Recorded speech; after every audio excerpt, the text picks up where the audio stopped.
Good afternoon, people. So I'll say that. Let's do this 2.4. I believe we're in Athens. My last video was blurry, so I apologize about that.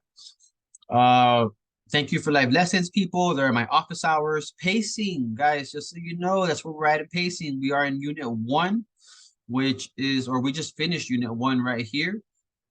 Ended on the 29th, excuse me. Unit 2 is yesterday through the 20th. So I finished putting in grades here. If you have any issues, comments, concerns, please email me. I sent out a mass email as well. You should be working on 2.1, 2.2, 2.3 this week. Yes, as they are due next week. So let's get on to my lesson. I apologize. It was blurry earlier. That was just odd on my behalf. All right. 2.1, 2, and 3 are there. We are, you owe me a quiz. 2.4, the Persian Wars, a war between Athens and Persia, the Greeks and the Persians. The Persians, just wow. Two terms for us, direct democracy. In other words, it's direct, right? My vote counts. And then marathon is a 25-mile race from marathons to Athens. People we got to know, Herodotus.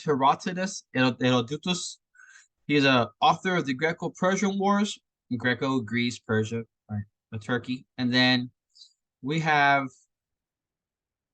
sorry, quick load, technical difficulties. I think it's Pericles, who was a hero of Athens during these Greco-Persian Wars, if I remember correctly.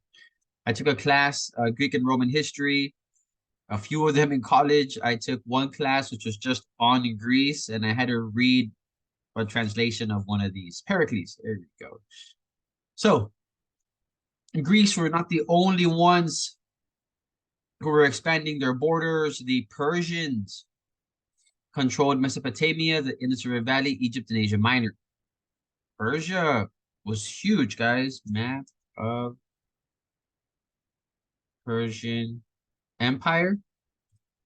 It was a big empire. Like into Egypt. Look at this map. Come on. They into Greece, across into India. It's huge. This Persian Empire. Cyrus the Great, though, it was unorthodox, but kind of cool, but not cool. They were not cruel conquerors. They did not force religion on the people. In fact, they allowed many people who had been enslaved to return to their homeland. The Greeks didn't like this, so they did revolt. In 490 BC, the Persians landed off the shores of Marathon, and the Greeks, with their hoplites, these characters here, eventually would stop this Persian invasion. They used this phalanx system. Soldiers would advance standing very close to each other in a line with shields interlocked.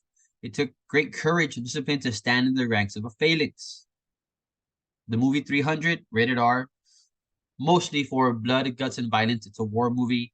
And the movie Rise of 300, good examples of these. Bad acting to an extent, but there's other films that show this. Herodotus will end up writing about it. After defeat of the Persians, an Athenian messenger was sent to Athens, running the whole 25 miles without stopping. He collapsed in his dying breath and proclaimed, Nanikamen, we are victorious. Nike, victory, coming from this word for sure. A few years later, the son of Darius, Xerxes, in 480 BC, would invade by land and sea with 150,000 troops. I gotta turn my timer over. The Greeks were able to stop them again. So here comes Xerxes' army. Wow. Here comes his navy. Wow. So it's these Persian wars. The Greeks were able to trick them with their large boats and destroyed them with their smaller boats known as triremes. Let's see if I can get you a picture of a Greek tri. These are these old Greek boats. They would have this metal or part at the end of their ship. So they would just ram the ship, make a hole on the side, and then it would collapse. Powered by soldiers, these soldiers would then come up and they would put on their armor, grab their spears, and they would fight. Right, such is the way of these. I think they were called Marines as well, because they fought on maritime.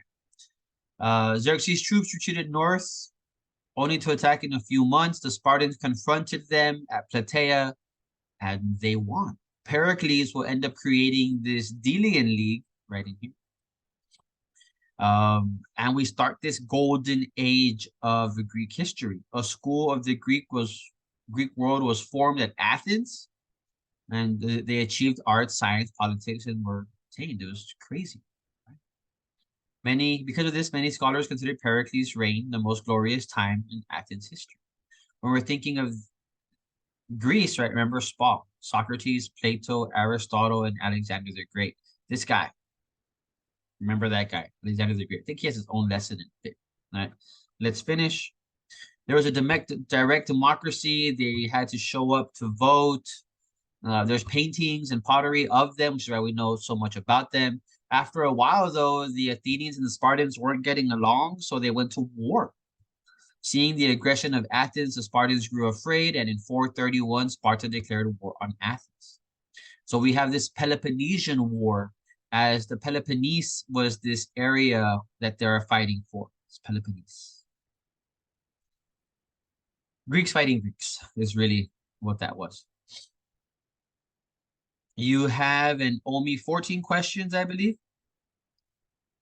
Read a bit more. You can go back and forth. You're encouraged. You have 4 attempts for each one, guys. Best of luck. I hope this video is better than the last one. I'll see you guys later.